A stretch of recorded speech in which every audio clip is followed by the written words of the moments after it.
गाड़ी से अरमान शाह को निकलते देखकर उसकी जान निकल गई थी। उसे कैसे पता चला कि वो घर भाग रही है? अरमान शाह गाड़ी से निकलकर उसके पास अय्या था और एक खींचकर थप्पड़ उसके गाल पर रसीद किया था। तुम्हारी हिम्मत कैसी हुई मेरे घर से भागने की? तुम ये भूल रही हो कि मैंने तुम्हें खरीदा है? तुम मेरी रखील हो और तुम मेरी इजाजत के बगैर मेरे कमरे से कदम भी नहीं निकाल सकती। तो तुमने घर से कदम निकालने का कैसे सोचा? अब जो तुम्हारा हशर करूंगा मैं तुम्हारी सोच होगी। मैं तुमसे नरमी से पेश हो रहा हूं, उसका ये मतलब नहीं कि तुम मजीद कोई गलत कदम उठा लो। बैठो। गाड़ी में अरमान शाह ने उसको कहते हुए गाड़ी में बैठाया था और वो अपनी गाल पर थप्पड़ पड़ते ही कांप गई थी। होंठ का किनारे से खून निकल रहा था। वो तसव्वुर भी नहीं कर सकती थी कि ये शख्स इस पर हाथ भी उठा सकता है। लेकिन वो थी तो एक रखेल। आखिर उसका क्या काम था कि वो इससे सवाल व जवाब करती? वो खामोशी से बैठ गई थी। उसका एक उठाया हुआ कदम अब पता नहीं आगे क्या कुछ दिखाने वाला था। अरमान गुस्से से गाड़ी चलाता हुआ अपने घर के अंदर दाखिल हुआ था। सानिया के बाजू पर उसके हाथ की गिरफ्त मजबूत थी।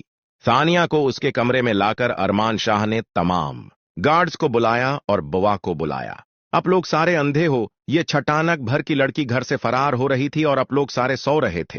किसी ने उसको देखा नहीं कि वो कमरे में है कि नहीं है? मैंने जब कहा था कि उसके कमरे में कोई एक मुलाजमा रहेगी, तो अब कैसे इतनी लापरवाही कर सकती हैं? और अगर आज मैं वक्त पर न आता तो ये यहां से भाग जाती है, और पता है अगर ये भाग जाती तो क्या होता? ये कहते हुए अरमान शाह ने उस नाजक से लड़की को देखा था जिसकी गाल पर अभी तक हाथ था और आंसू तवातुर से बह रहे थे। बौ ने उस लड़की की तरफ देखा। उसे अफसोस हुआ था कि वो इतनी लापरवाह क्यों हो गई थी। इस लापरवाही की वजह से उज इरमान शाह ने एक लड़की पर हाथ उठाया था। इरमान बेटा, मैं तो रात का खाना बनाने के लिए किचन में थी। मुझे नहीं पता था कि ये ऐसा करेगी। मैं उसे समझा दूंगी। तुम गुस्सा मत करो, तुम जाओ फ्रेश हो जाओ, मैं तुम्हारे लिए खाना लगवाती हूं। बू ने कहकर किया अरमान शाह को वहां से भेजना चाहा। अरमान शाह ने गुस्से से भरी नजर सानिया पर डाली। बू आप यहां से जाएं, मुझे उससे बात करनी है। अरमान शाह के कहने पर बउआ ने दूसरी बात नहीं की थी। वो कमरे से जा चुकी थी और कमरे से बुआ के जाते ही सानिया के जिस्म में कपकपी तारी हो गई थी। उसने नजरें उठाकर अरमान शाह की तरफ देखा था जो दरवाजे की तरफ जा रहा। उसने जाते दरवाजे को लाक लगाया था और वहीं पर सानिया के पांव तले से जमीन निकली थी। अरमान चेहरे पर गुस्सा लिए थानिया की तरफ मोड़ा। शौक है ना तुम्हें घर से भागने का? तुम जानती हो कि घर से भागने के बाद तुम्हारे साथ क्या हो सकता था। तुम्हें उसका अंदाजा भी नहीं है। लेकिन अब मैं तुम्हारे साथ जो करूंगा तुम्हें अंदाजा हो जाएगा कि तुम घर से भागकर क्या करने वाली थी। अरमान शाह कदम कदम लेता हुआ उसके पास आया था और उसके दोनों बाजू से पकड़कर एक झटके से उसको बेड पर गिराया था और खुद उसके ऊपर झुका था। वो नाजुक सी 16 साल की लड़की के ऊपर 28 साल का चौड़ी जसामत वाला वजीहा मर्द झुका हुआ था और सानिया की तो जैसे जान निकल गई थी।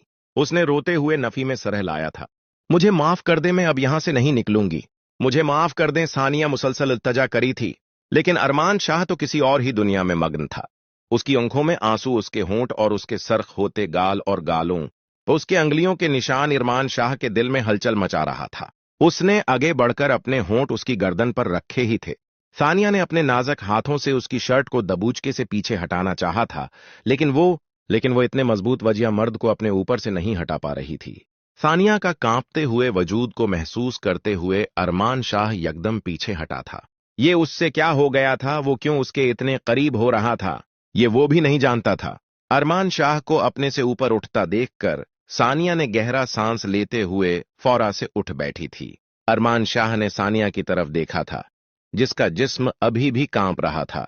तुम मेरे इतने थोड़े से लम्स से और मेरे इतने थोड़े से करीब आने पर इस तरह कांप रही हो, लेकिन तुम्हें यह परवाह नहीं है कि अगर तुम बाहर जाती तो बाहर के भेड़िए तुम्हें चीर फाड़ कर तुम्हारे वजूद की बोटियां बोटियां कर देते।